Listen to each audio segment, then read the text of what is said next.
Welcome to our first lecture in information theory. I'm Mrs. Sonali Basak from the Electronics and Communication Engineering Department at SVISD. Today, we're diving into the fundamentals of how information is measured, transmitted, and understood, setting the stage for everything that follows in this course. Let's get started. Let's start by looking at the basics of digital communication.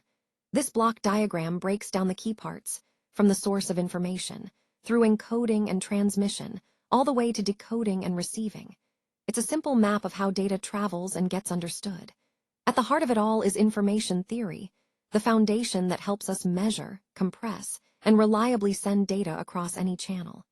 This sets the stage for everything we'll explore next. Let's talk about the source in a communication system. It often starts as an analog signal, something continuous, like sound or light. To work with this signal digitally, we use an input transducer. This device converts the physical input into an electrical signal. Then, if needed, an analog-to-digital converter changes that signal into a digital form, usually a binary sequence. This digital signal is what we use for processing and transmitting information efficiently. Let's start by looking at the basic building blocks of a digital communication system. First, we have the source encoder.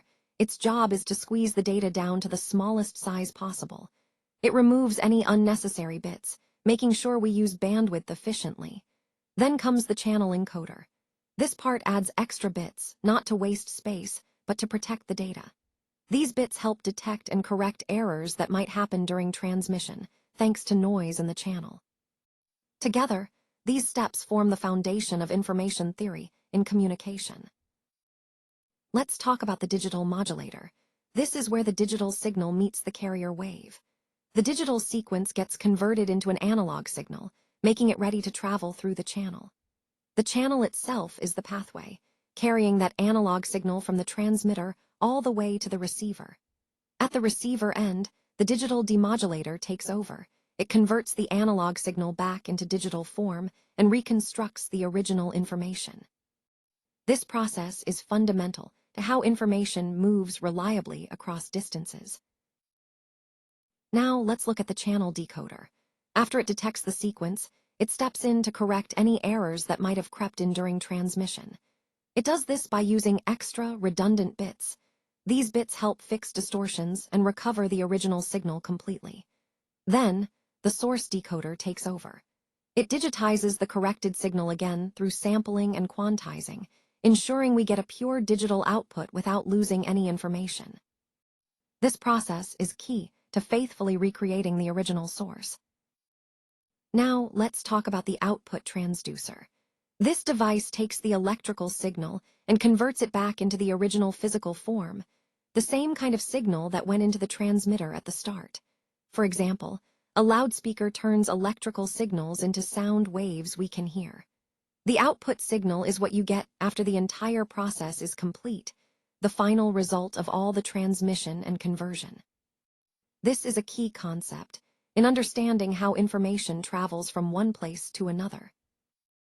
Let's talk about how we measure information in communication systems. These systems are built to send information from a source to a destination. That source could be analog or discrete. The simplest discrete source emits a sequence of letters from a finite alphabet. Take a binary source, for example. It sends a string of zeros and ones. More generally, any discrete source uses an alphabet of possible letters and produces sequences from those letters. This idea is at the heart of information theory. Let's talk about how we measure information from a source that sends symbols one at a time. We start by assuming each symbol in our alphabet, call them x1, x2, all the way to xm, has a certain chance of appearing. These chances, or probabilities, are labeled P1 through PM. But here, the key, all these probabilities together have to add up to 1. That's the foundation for building a mathematical model in information theory. Now, let's explore how we measure the amount of information produced by a source. Information isn't just about data, it's about uncertainty, or surprise.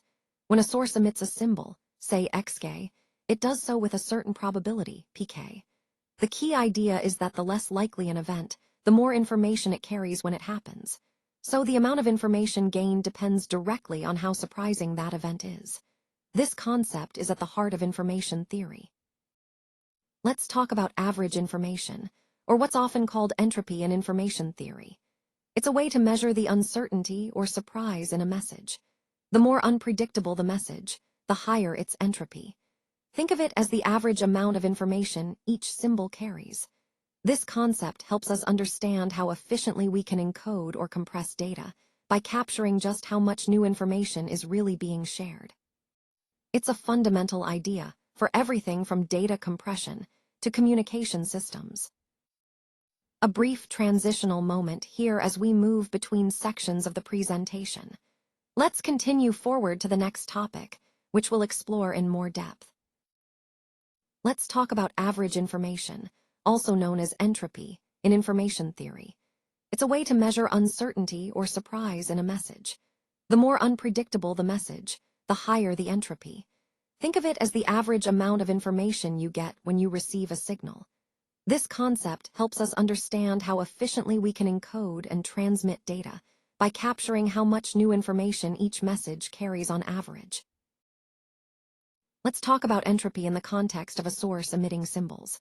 Here, the source sends one of 5 symbols every millisecond, each with a specific probability: half, a quarter, an eighth, a 16th, and so on. Our goal is twofold. First, to find the entropy, which measures the average uncertainty or surprise in the source's output. Then, we calculate the information rate, which tells us how much information is transmitted per unit of time. This forms a foundation for understanding communication efficiency. Here, we're calculating the entropy, which measures the average information per message. We break it down by each probability and its corresponding log value, then sum those up to get 1.875 bits per message. Next, we consider the symbol rate, 1,000 symbols per second. Multiplying these gives us the overall data rate, which is 1875 bits per second. This tells us how much information is transmitted every second in the system. Let's find the entropy of a source that emits 3 symbols, A, B, and C, with probabilities 1/2, 1/4, and 1/8. Since the symbols are independent, we use the entropy formula, summing over each probability times the log base 2 of its inverse. Calculating each term, we get 1/2, plus 1/2, plus 3/8.